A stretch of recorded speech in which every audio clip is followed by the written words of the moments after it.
तो Indian bank की बात करेंगे। चौथी तिमाही में इंडियन बैंक का जो मुनाफा है वो 47%, तो ब्याज आय करीब 30% बढ़ी है, लेकिन तिमाही आधार पर नए एनपीएस में तेज बढ़ोतरी हुई है। बैंक के निम्स में भी गिरावट आई है। इन्हीं नतीजों पर बातचीत करने के लिए इंडियन बैंक के एमडी और सीईओ एसएल जैन हमारे साथ मौजूद है। जैन साहब नमस्कार, स्वागत है आपका। तो इनफैक्ट अगर आपके अर्निंग्स देखें इस बार के, तो निम्स में जो डिक्लाइन रहा है सीक्वेंशियल बेसिस पे और जो स्लिपेजेस राइज हुए हैं वही थोड़ी सी चिंता दिख रही है, बाकी नंबर्स तो अच्छे दिख रहे हैं। तो पहली बात तो इसी से शुरुआत कर लेते हैं। नेट इंटरेस्ट मार्जिन्स को लेकर आउटलुक क्या है, जो प्रेशर दिखा है उसके पीछे के कारण क्या है? देखिए, हमारा जो एनआईआई है वो 29% से गिरा है। आप जो मार्जिन 3.74 से 3.59 आया है, आपको ये जो इंटरेस्ट कॉस्ट ऑफ डिपॉजिट है, आपको पता है लेग कॉस्ट बढ़ती है। बट हमारा जो इनकम बढ़ रहा है बिकॉज हमारा बिजनेस बढ़ रहा है। हमारा जो रिटेल ग्रो कर रहा है 13% से, हमारा एग्री ग्रो कर रहा है 16% से, हमारा एमएसएमई ग्रो कर रहा है 7% से, स्टैंडर्ड कॉर्पोरेट ग्रो कर रहा है 17% से, मिड कॉर्पोरेट 19% से। इसकी वजह से क्या है कि हमारी एनआईआई ग्रोथ हो रही है। एंड अगर आप साल टू साल चेंज करेंगे तो देखेंगे कि जो हमारा 2.91 का निम था इन द फाइनेंशियल ईयर 22, वो 3.41 का हो गया। But since the deposit cost increase हो रही, तो हमको लगता है कि we will be able to protect our margin of 3.41 which was for the financial year 23।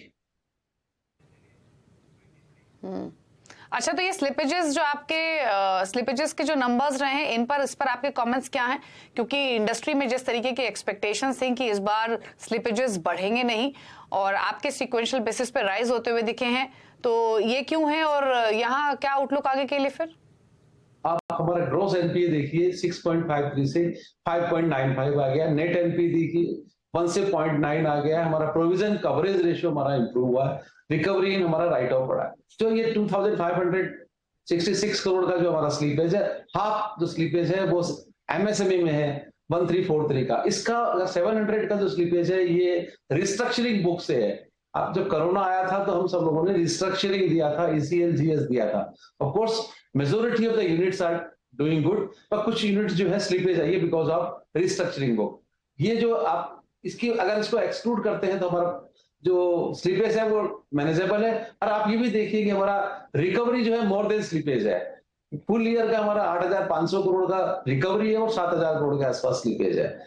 March quarter itself देखेंगे तो 2,500 का स्लीपेज है, पर 2,900 की रिकवरी है। अगर आप दिसंबर क्वार्टर देखेंगे तो हमारी रिकवरी ज्यादा स्लीपेज से, आप सितंबर क्वार्टर देखेंगे तो हमारी रिकवरी ज्यादा स्लीपेज से।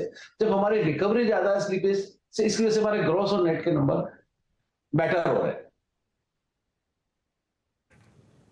ओके अच्छा, जैन साहब, एक्सपेक्टेशंस तो यही थी कि इस क्वार्टर में यानी क्वार्टर 4 में बैंकों के नंबर्स बेहतर रहेंगे, आपके नंबर्स भी वैसे ही दिखाई दे रहे हैं। लेकिन सवाल यह है कि लोन ग्रोथ के नंबर्स इस क्वार्टर में कैसे रहे हैं और लोन ग्रोथ को लेकर आगे का आउटलुक क्या है? क्योंकि रीसेंट रिपोर्ट्स ये थी कि क्वार्टर 4 में तो नंबर्स ठीक रहेंगे, लेकिन आगे जाते हुए जो फ्यूचर लोन ग्रोथ है वो थोड़ी टेपर हो सकती है। इंडियन बैंक का क्या सिचुएशन है इस पर्सपेक्टिव से?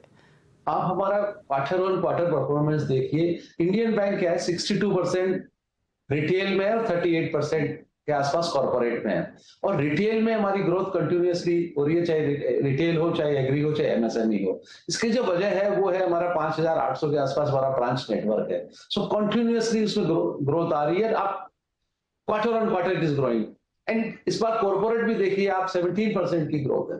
सो हमने गाइडेंस दिया था 12% की ग्रोथ का for the year FY23। As against the 12% we have grown by 14%। जैसा आपको लगा है कि फ्यूचर में since the interest rates are rising, but we still think that we will be able to grow between 10 to 12% in the financial year 24। Okay, चलिए, शुक्रिया जैन साहब बातचीत करने के लिए सीएनबीसी आवाज से। गुड लक आपको आने वाले क्वार्टर्स के लिए। एक्सपेक्ट ये करते हैं कि लोन ग्रोथ हो या एसेट क्वालिटी हो, दोनों फ्रंट पे आप बेटर परफॉर्म यहां से गोइंग फॉरवर्ड करते हुए दिखाई दें। नंबर्स आपके इस क्वार्टर में ऑल्दो अच्छे रहे हैं। शुक्रिया आपका। लेकिन अब बात